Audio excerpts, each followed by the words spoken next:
Okay, hi everyone. We're going to start with a panel tonight, and I have those three lovely ladies joining me, all from same industry, but different roles within the industry. I want to say thank you for joining me, and I'm very, very humbled and honored to be among you and among everyone. I'm going to take a seat now. I'm too excited. Hello. Let's start the panel. It's going to be very informal. You guys can have questions all the time, so it's fine. It's like a chat. This is what we do within the 3D London. We just keep it casual and like nice and friendly. I'm going to start with asking you to present yourselves and what do you do within this industry. Maybe we're going to start from here. Hello. Hi everyone, I'm Laura, I'm a producer. I went freelance as of April last year. I've worked in kind of CG animation, in kind of product, advertising world. Worked a bit in VFX at Framestore in the visualization department, doing previs, tech viz, posters. And then I've moved freelance just to get a bit of variety in my work, go back to the more client side, budget focused side of things. And I've done a mix of VFX recently and also just started a 2D animation project in like traditional pipeline, which has been really interesting and a first for me. I'm going to come back to that question because I didn't know that, but yeah, amazing. Let's move to Kate. Hello, guys. I'm Kate Gabriel. I am a VFX supervisor at Number 8, which is an advertising company, and I've been working in VFX for about 14 years right now. I was counting it before I was coming here. It's a long time ago when I started. But I was born in Czech Republic, and I was studying interior design, and I got a master's degree from interior design, but my passion for 3D actually drew me to VFX, and I always wanted to explore, and I started working in film first, then TV, and then advertising, which I enjoy the most because of the variety what you can get, the creative outcome what you can get from advertising is amazing. And one day you're working on cars, the other day you're working on a game trailer, then on a music video. It's so much diversity, and I really like it. And I moved to London about 10 years ago, and that's when also a long time ago. And I think my passion also brought me to join the London ACM SIGGRAPH organization back then, which you all met Bobby, who I checked the previous stuff. But I was a former chair for about 6-7 years, and now I'm very proud of what the chapter is going. And you guys heard we have an event next week, which is for free, and it's going really amazing. So if you can sign up for it, please do. Thank you. Smooth. Thanks, Kate. Hi guys, and my name is Yulia, and I'm a lecturer on CGI and VFX course. I'm here with my team. You've heard Ken already speak, and there's also Alex, and lots of our students. And by the way, thank you very much for everyone who clapped, because besides teaching our students the skills and giving them the knowledge, we're also trying to encourage them to be more confident and take risks and do the networking. And sometimes that is actually the harder skill to learn. So if you could speak to them at the end, that would be hugely appreciated, because I'm really trying to get them out of their shell. And me personally, I've been a lecturer for 15 years. Never in my life I thought that I was gonna teach. That definitely wasn't my career. My boss is going to kill me. But I studied this course, so I know what the students go through. And then I went and worked in architectural industries, kind of a traditional route. I thought everything is working out fine until my boss, one of them, called me and said, "Oh, we've lost a lecturer. Would you like to teach?" And I would be like, "Really? Me? Little me teach?" And then I started, and I loved it. There is something incredible about to, pass the knowledge and see how the young people grow and develop. I love that. Yeah. Thank you. All three of you mentioned a few points of my next questions that I'd like to discuss, which is amazing. And we're obviously all united by the love for CG. I'm going to quickly present myself because you don't know who I am and what I'm doing. I'm Ioanna, I'm the part of 3D London, and I'm also in the industry. I had the privilege to work with Laura before in a company called Inc., and I've been collaborating with Kate for SIGGRAPH, and we've met before with you, so it's like we're all connected here. My first question for you guys would be, so your first job, all of you, you've done something that's cool, you graduate from different things. And your first job, what is the importance of the first job in your opinion? Like, what would you define your first job as? Because I stayed in mine for 6 years, and it really shaped me. But in your opinion, how the first job can, like, would that give you? Who wants to start first? First of all, you might mention where you've graduated. Is it close to CG, or you've moved, and like how how did you shape into the career of 3D and being on where you are right now? Yeah, I can go. So I didn't study in this country. I came from abroad. I was 17. My English wasn't any good, and it was somewhat good, but it wasn't perfect. And I was looking for a degree, and I was thinking, well, law, maybe not. Lots of essays, just like every student.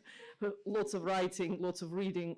So maybe something technical. And I went and saw the presentation on the 3D modeling and animation course, and I was like, wow, whatever it is, I love it. Remember that this is years ago now that I studied, so it's the industry is in its infancy, with like max 3, I think, I was working on. So this is long time ago, but it was amazing.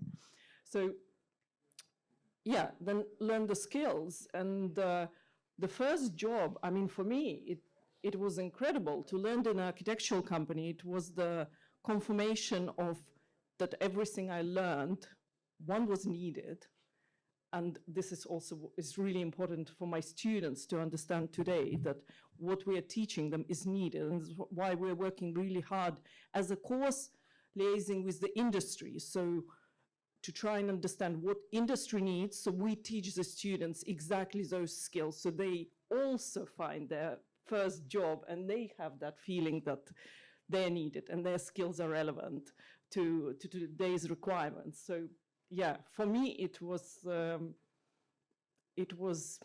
getting into that first job and feeling that everything that I worked so hard for was all worthwhile, and my skills are needed and I'm valued. I think that's almost like a validation to Yeah. everything you've been Yes, through, and I and could the see- long nights. Yeah, and suddenly, because architectural industry was also, in terms of 3D and 3D modeling and visualization, was also in its infancy, because people were still, I mean, maybe they were beginning to do things in SketchUp, just new to 3D modeling. So suddenly there was all these opportunities that us new students with the 3D skills were bringing to the architectural industry, which was opening horizons. I felt like, wow, they need us and we can do this. It was amazing.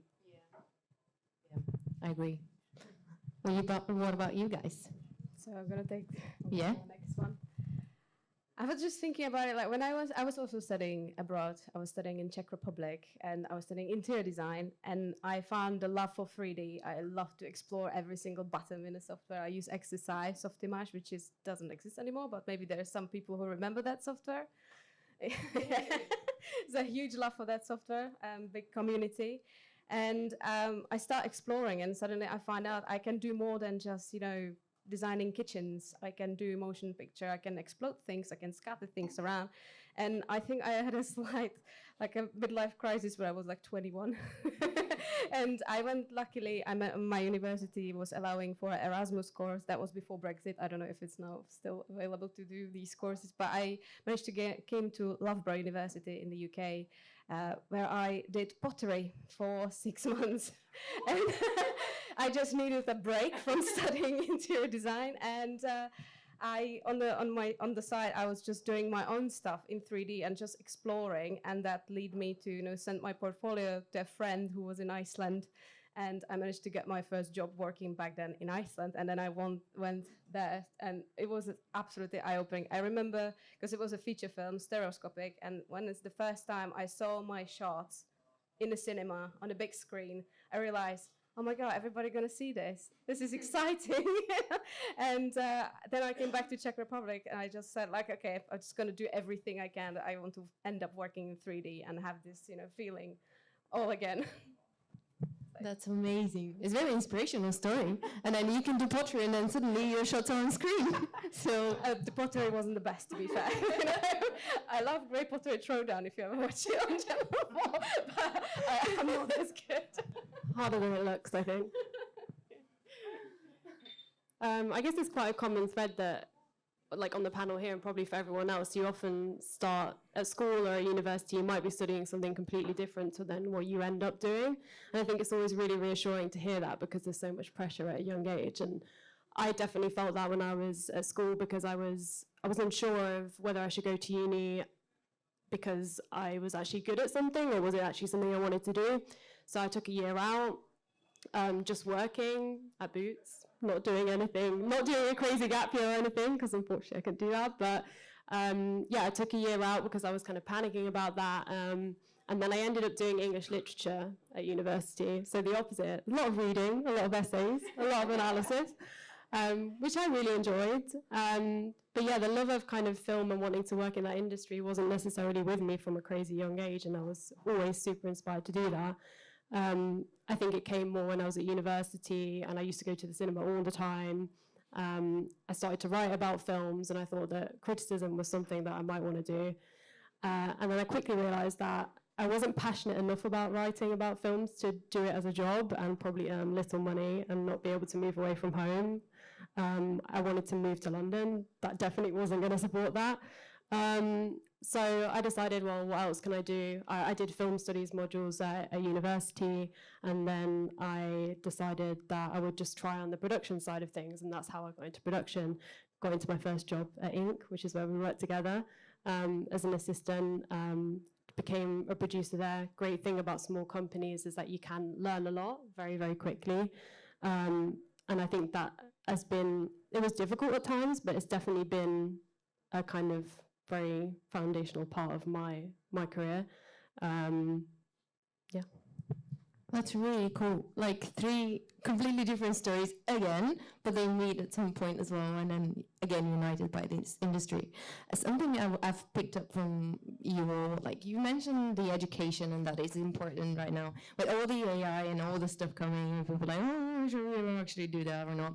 I believe having a formal education in university is extremely important because for me, it's basically given me everything that I couldn't really got from my job, from my first job, which is like being able to network and meeting new people, exposing myself to situations that are very uncomfortable, like pitching projects and stuff.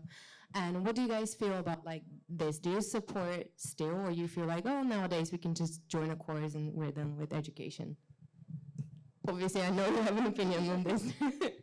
I think you can get it from different places. I think university is a really amazing experience, not just for what you learn on your course, whatever that is, but also, I guess, just becoming an adult and, like you said, doing a lot of networking, meeting a lot of different people. But there's no kind of rule to say that you can't experience that by getting into a job earlier. And there's obviously so many resources online now where a lot of people learn skills just by using online resources.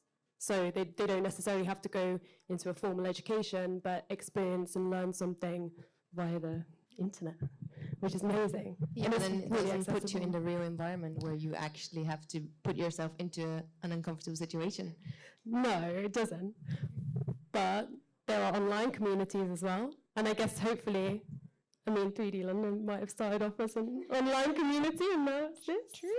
No, it's always been in person, always. Oh, it has, okay. Well, I guess you'd hope that the online, sorry, we're not going to start an argument here. Yeah, we can argue. No, it's good of it.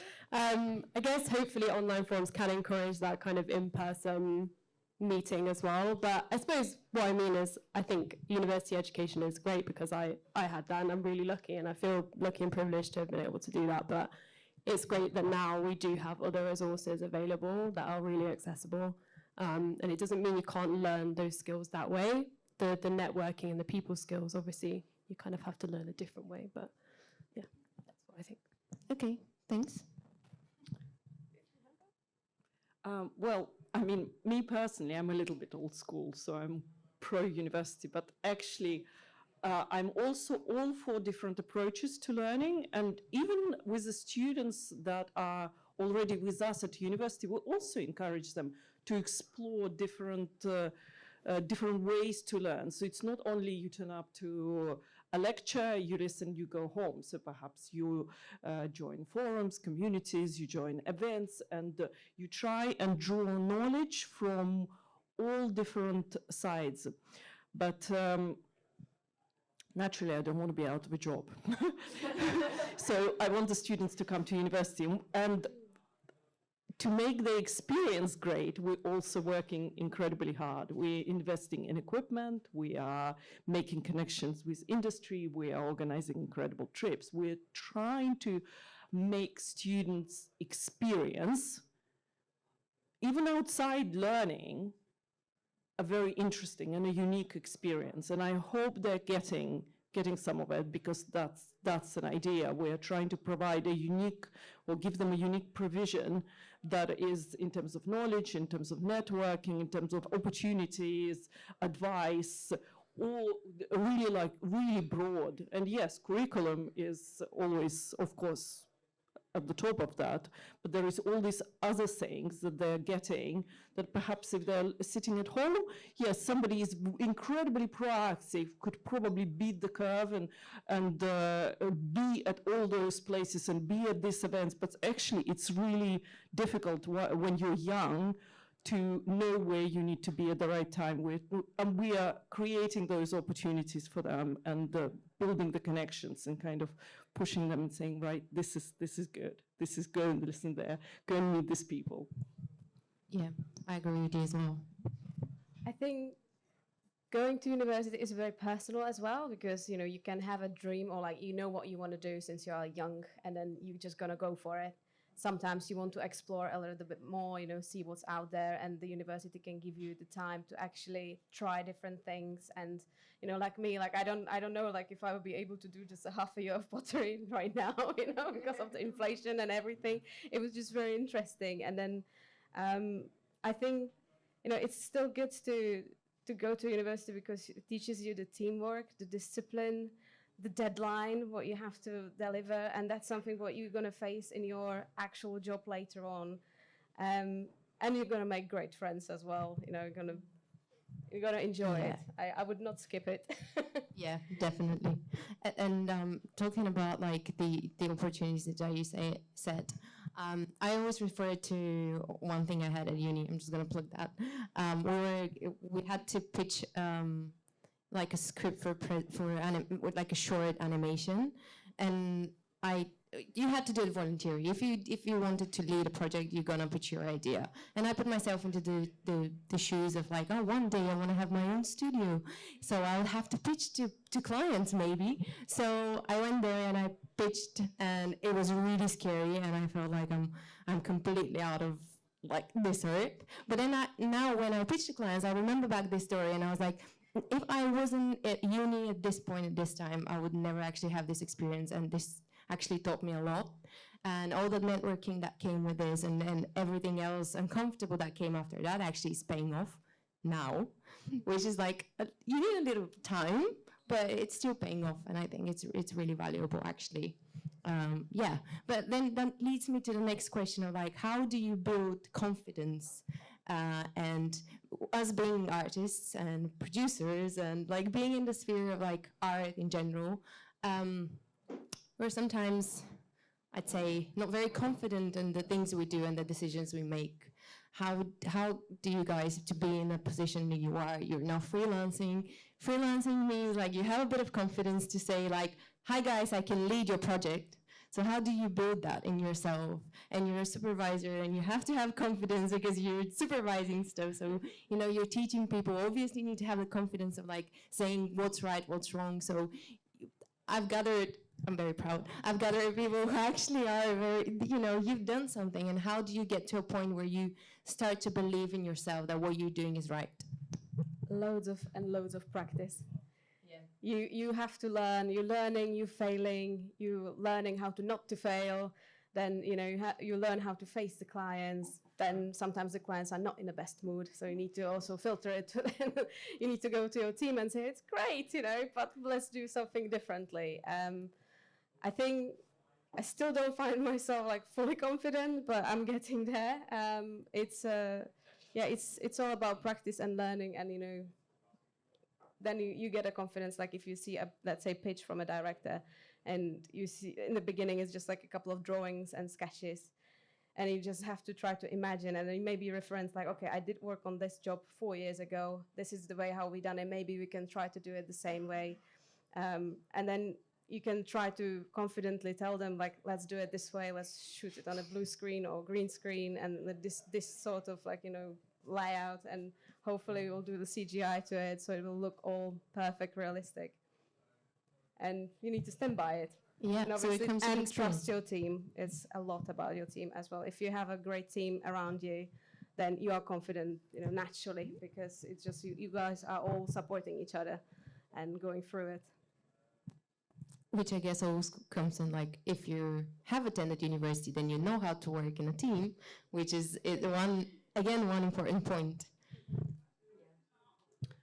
Yeah, I mean, sure. As a lecturer, I have to be confident because students, a whole cohort of students is looking towards you and looking to see that you're confident, you know what you're doing, you're leading them essentially. But actually, I don't want to talk about my confidence because for me as a lecturer, it's important how do I instill the confidence in students, because they come to us very young. Some of us inherently maybe more confident than others, but some are not. And it's not a skill that cannot be developed. Yes, I truly believe it can. Maybe it takes time. And I think positive reinforcement is really good, giving students perhaps some freedom to be creative and not being scared of that. So as a lecturer, accepting that they have their own ideas, and maybe it's not what I necessarily like to see, but trying to see the creativity in their work and praising them for that, like looking for good points and then providing the feedback in such a way that will find something that's really good and gives them some small pointers perhaps to improve on, to bring it better. Sometimes these could be little things, and they would walk away and they'd be like, oh, yes, I've improved that, now it looks much better, and they're feeling really positive. Then also creating opportunities to, like, coming to events like this, or events that we organize at university where there are opportunities to talk to industry. It's really important. So there's like small nuggets of opportunities, I think gradually over time build their confidence. And actually I can see a huge growth in a student from year 1 to year 3 perhaps. They really mature and they're really taking the lead with their work, with their networking. It's it's amazing. Then I think my job is done. You're good. You're ready to go. Yeah, I agree. I think confidence is really interesting because it's more something you project outwards to other people. You can have inner confidence, but I think it takes a lot of experience and learning. And I think it's something that you grapple with your whole life in terms of professional life and also personal life. I think it's the same thing. I feel like often when I'm not feeling very confident, which is pretty often, like it happens a lot. Happens to everyone. I've never done anything like this, so I'm not feeling particularly confident right now.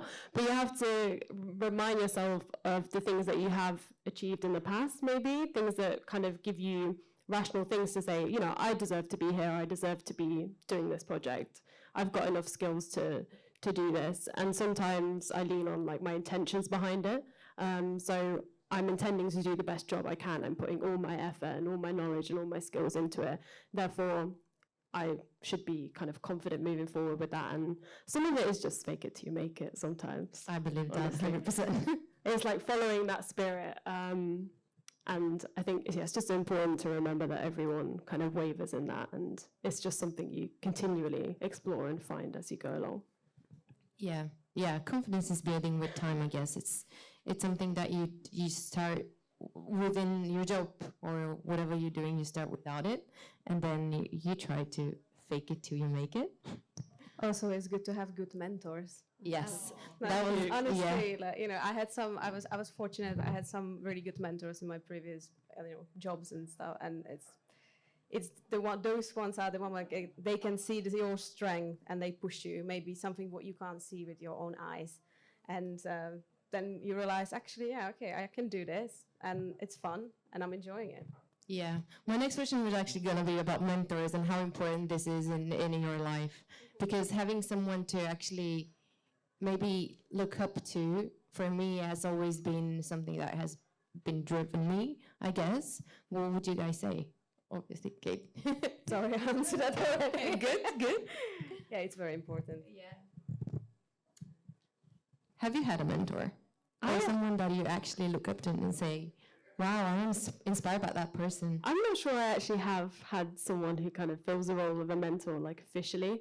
My flatmate was asking me about this recently because she was thinking of getting one in her industry, and I was like, I'm not actually sure I've ever had that. I've had people, don't get me wrong, who have really nurtured me and, you know, given me an opportunity and paid kind of a lot of attention in what I've been doing, but I've not had like one consistent person throughout. Which I think is fine. It's definitely something I would like to have. But I can see the huge value of that. And I think the people that I have worked with in different companies have kind of fulfilled that role in some way or another. What was the other part of the question? Was it just mentors? Can't remember. Well, I don't know. Whatever the conversation leads us to. I think it could be also like not just like necessary mentor, somebody who is above you, but it could be also your colleague. You know, you might be on someone the that same you're level. inspired by. Somebody who you can inspire by just their creativity. I'm inspired by my team. Like their minds are brilliant, and it's just like I want to be the same as they are. I mean, obviously we all complement each other, so it's good to have a collective of people like that around you. Yeah, that's true, actually. I think that's what I was actually going to say, because when I was at Inc., which was my first job, I learned from people who had kind of learned from the directors of the business, but there wasn't a production department of loads of people working in production who'd done that field for their entire life, or part of their life. So when I went to Framestore, that was a hugely different experience, because there was a whole department of production people. There was a head of production, there was people actually running that department, and so I felt like, wow, actually now I feel like I'm really surrounded by all these people, and I learned from them in a completely different way, and then made some friends in that department as well. And I think it's important to have friends who can relate as well, because they can give you a bit of reassurance. But it's also equally important to have, you have friends in other industries that sometimes can give you a bit of perspective about things that you're going through. Yeah, like a fresh look from things, because sometimes you're just too much into it. Yeah, exactly. Yeah. Yeah, sure. Mentoring is really important, and mentoring can be also on so many different kind of aspects. Whether it's your personal, you find a person who's you aspire to, but for us at university, of course, for students, it's always related to their work, to try and have a mentor who will help you, advise you with work-related, so module-related work. And we have lots of initiatives going like this. For instance, students have lecturers who are their mentors based on their specialities. We also encourage third years to mentor first years.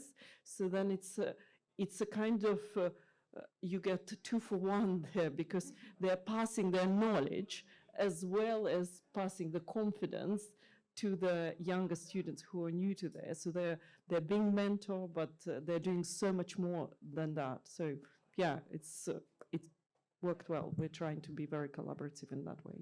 That is really cool. The fact that you're kind of creating this ecosystem where people can learn from each other. Absolutely, because if you think the course is big and the knowledge pool is incredible, and somebody mentioned earlier that some students set up companies, for example, together. So there's so much collaboration going on. Students, in the end, when they're working, this huge pool of talented individuals, all working on all different software techniques. They go out and they work in industry. They set up their own companies. They freelance. And they can tag on those people that they've studied with. So for us, it's really important to create this close-knit community, because these are their immediate people that are going to be going out to industry, and they already know them. So it's, yeah. Yeah, and you're also teaching them, or they're teaching themselves, like how to lead, how to, teach someone else, which is like something that you need to have in your actual job. So third years can provide feedback, can mentor, can provide the material, or suggest where to look for answers on a particular problem to the first years. Because if the cohort is large, as a lecturer, I cannot necessarily be at a needed point for everybody to answer every single problem. It's just logistically it's impossible. But when you have such a huge pool of knowledge and like third years, they can really help with their advice to the first years because they've been there, they've done it, their knowledge surpassed that level, so they can now give something back. Amazing. Yeah, I love that. I didn't know you were doing it, and I think it's actually quite amazing because you learn a lot of the actual people skills with uni, which I mentioned in the beginning, that you learn at the job. But there you go, you found a way to actually introduce that within the education. And you've all mentioned like, you know, the teamwork and how we learn from each other, inspire each other. But how do you do that if you freelance? Because I know a few of you have been through the experience of being freelance, and I'm going through this right now as well. And how do you contain within the environment of like being by yourself? Because some people, I've had a few friends who graduated uni and they said, oh, I'm gonna freelance now. But do you think the freelancing has to come to after a stage that you've been through some experience first? Or what do you, and how do you build the confidence to be freelance? And how do you go back to being not freelance? You know, how is the freelancing world, in your opinion? I guess for some people it can come quite naturally and maybe not intentionally to begin with. They might get a short-term contract and then they just keep rolling on to things, make contacts. But for me, it came after quite a few years of experience and off my own back. It was something that I'd been interested in doing for a while. I'd experienced the kind of commercial side of things and very quick turnaround, having such diversity in what you do. I'd experienced doing more long-form projects, although in visualization, it wasn't anything like long-form final pixel VFX projects, which were even longer. And I just wanted to reach a balance between those, and if so, it was something I thought was worth trying to do. So I kind of just took a leap of faith and did it. But I guess it did help me that I'd had some experience in the industry first, and I had enough on my CV to kind of feel like I could go into that world and try and sell myself as in that. And it's gone okay so far, despite having a strike, which was a bit scary because that happened a few months after I decided to do that. It's always scary, but the out of your comfort zone is something good, actually.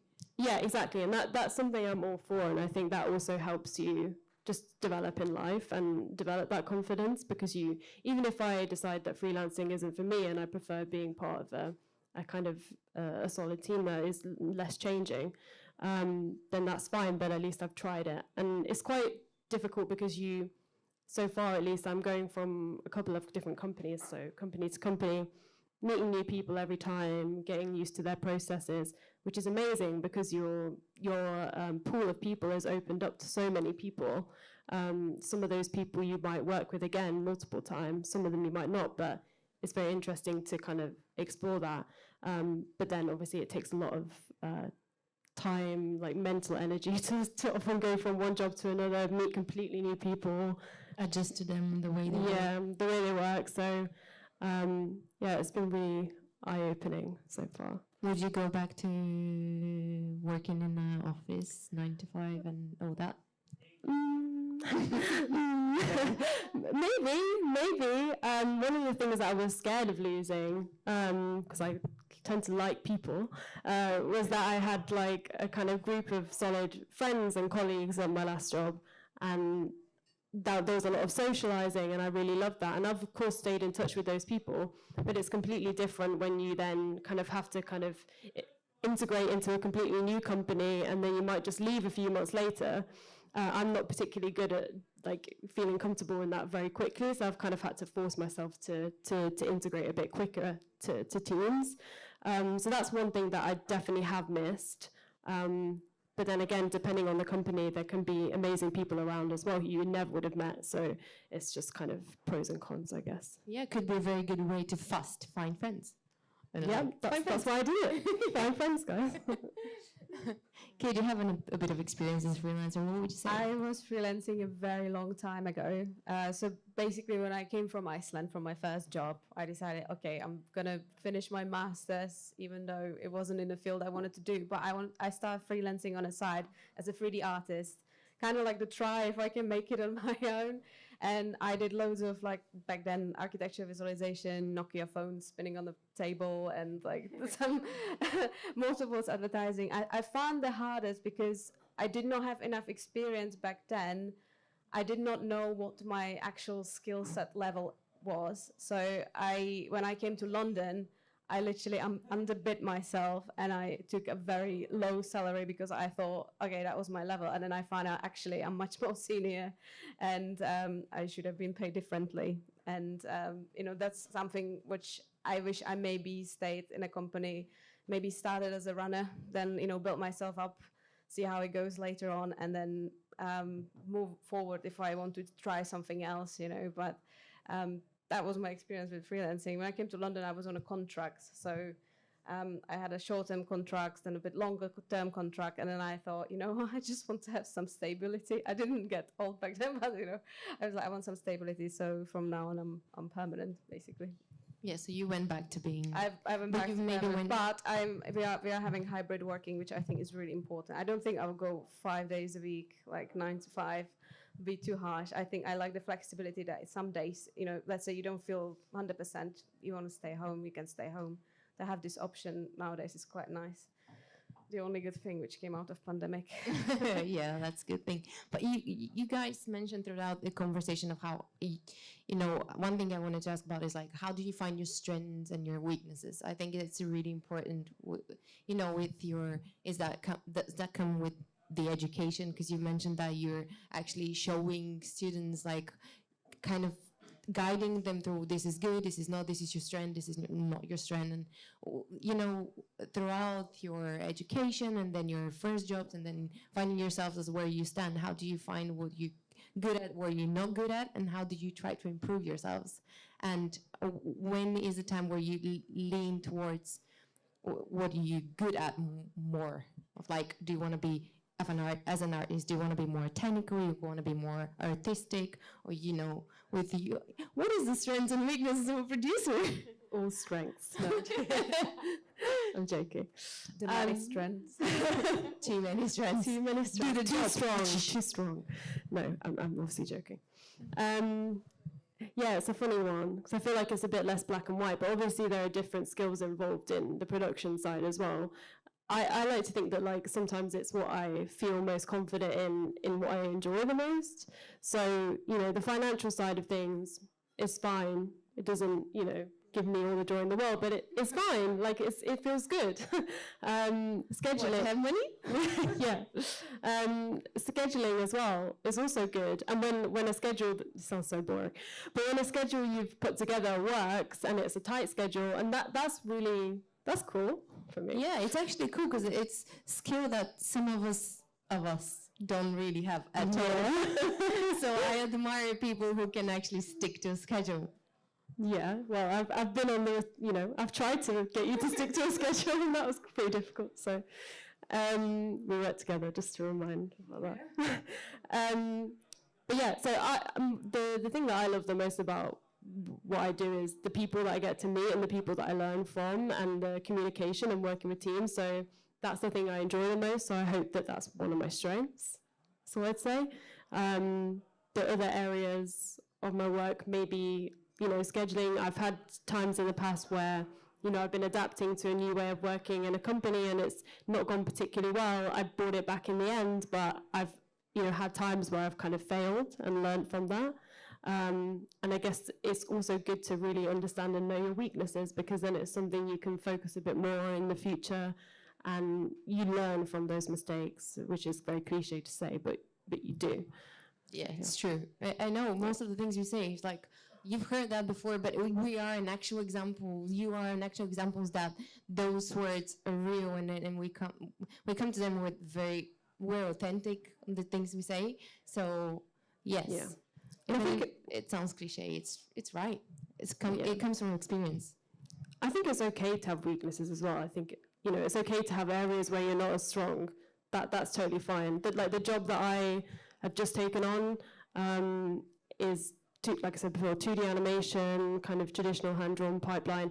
I've actually never done anything like that before. I was very honest with the connection that I spoke to about it, but my kind of skills are quite transferable, and I picked that up very quickly. And I think if you're open to learning from people, and you are working with a company who's also very open to kind of you to learn from them, then it's absolutely fine, because my skills turned out to be transferable enough, and my understanding of 3D pipeline and VFX pipeline has put me in good stead, and I've just kind of learned the terminology, and now I'm kind of on a roll with it. And I think the best part, again, of like what I do is the people that are around me. And I think it's fine to be like, I don't really fully understand that, because I'm not an artist, so I'm fully just like hands up. You know, I've learned over the years different terms and my understanding of what it is to be an artist and the creative and technical side, but I'm not going to pretend that that's my speciality. You know, I don't kind of think it's a good thing to kind of have an ego about it, and just, it's fine to admit you don't know that. And the good people around you, if I had come to like Kate and be like, oh, how are you doing that? You know, I'm fine to ask that, because I'm fine being vulnerable in that way. So, yeah. And I love working with producers who are asking questions what we are doing, because we're all learning, right? Because, you know, I'm learning from them about budgets and, you know, how things works on the production side, and then I can tell them maybe how some things are, you know, working in 3D or like CGI, and you can see on their faces sometimes it's like, okay, well, I'll go back to producing if it's too technical. But yeah, you know, like weaknesses you can have. Like for me, the biggest weakness is animation. I can't animate. I tried a couple of times. I'm terrible at it. So for me, I know what I need to do. If we have a job with animation, I'll ask, let's get a freelancer in, or let's get help for this. Accepting your weaknesses, I think basically. asking for help when you know that you have some weakness or when you don't know something is very important. And don't be shy. You know, if there is something you're struggling with for a little bit longer and you're like, okay, I really can't figure this out, is there anybody who can help me? And then you learn, and then maybe you overcome the weakness, and it becomes your strength after all. Yeah. Yeah, oh my God, strengths and weaknesses. Well, of course, internally we know, we can be honest with ourselves. We know where our strengths lie. And actually, I don't like the word weaknesses, because like nobody is perfect. You just cannot physically be on top of everything and be at that level on every single point. And why would you? It's incredibly difficult and probably impossible to strive to that level also. And actually, I don't like to pass the judgment for students on that also. First 2 years of the course, they're there to explore and find for themselves where their strengths are. And I'm to encourage them that there may be points where they're not quite as strong, either get developed or they focus perhaps on something where they're good at. So when they come to year 3, we say, okay, now it's dissertation time, project time, let's play to your strengths. What do you like? Let's explore where your strongest skills are, and so on. So they're not, it's not to say that they shouldn't understand where their maybe weaker points are, but I think you know instinctively whether you're super good and you love texturing and you absolutely hate animation. We all have those kind of feelings. Ooh, it's like at school, I hated percentages. I love them now. I don't know what was wrong with them. But anyway, that's by the by. Yeah. Thank you. I'm going to come with my last question. What is your vision for the future? What do you dream of? Existential questions here. Personal? Professionally. Well, because I know Kate, I mean, I have so many questions in my head right now. I know Kate is developing a team, and I know you went freelance, and what is next after education or in terms of education. So what do you guys, you have to formulate your dream or your vision, because I believe everyone needs to, well, at some point in life you come to a place where you have to have a vision if you want to achieve something. What is your vision for the future? What do you want to achieve? What's the next step? Who wants to go first? I think for me, it's, and for our team and for number 8, obviously to grow our department, because we started 3D departments only last year. and explore all new tools which are out there, even like, including AI, and try to find out the way how we can use it in a way that we can be still creative and still have the control over it. Because so far we've seen loads of great examples, and maybe it looks scary, but I'm telling you, the client will be so particular that none of the AI tool will be able to do it 100%. There will always be a lot of creative background behind it. It's just going to probably change the way how we do things, or maybe what we learn. Maybe there'll be, in the future, nobody will have to do roto. Who knows? Or Bobby's saying something in the corner. What do you want to say, He said Bobby? he doubted. Okay, well, there you go. Roto will be always needed. There's so many opinions about this, but I'm quite positive about it. I think, it can get you more time to create rather than, take your job. Because if you are creative, you will find it as like another tool. Yeah, definitely. I do believe the same for AI, because that's a topic that we, there is a bit of discussion going around that, but I think the creativity will never, no one could take away from you. It's just gonna shift somewhere else. Yeah, exactly. Yeah, I mean, exactly. There will be a tool for everything at one point in time, but how do you put a soul into something, into an image? How do you capture that, the essence, the passion, the soul, the feeling? And I'm hoping that AI will never master that human touch. And so yes, my hope is that the students will all have great future and great jobs. I'm sure they will. I feel like that's very selfless, and I'm just like, what I want in my future. I'm a freelancer, so I guess I have to say that. I think for me, it's just I've always enjoyed doing shoots, and I've done one fairly recently, but before that, not for quite a few years. So I think I'd like just to continue doing different types of projects and meeting new people. Hopefully continue getting work as a freelancer would be really nice. But yeah, doing more shoots, I think, more live action and more visual effects as well, because it's very fast paced, but I kind of like that. So yeah, just explore things. Amazing. And one last thing. What would you say to the young audience that they want to progress or be in your shoes one day, or, get to a point where they feel a little bit more confident and a little bit more, confident? What would you say? What's your best advice for them? Follow your passion. Like, what do you really like?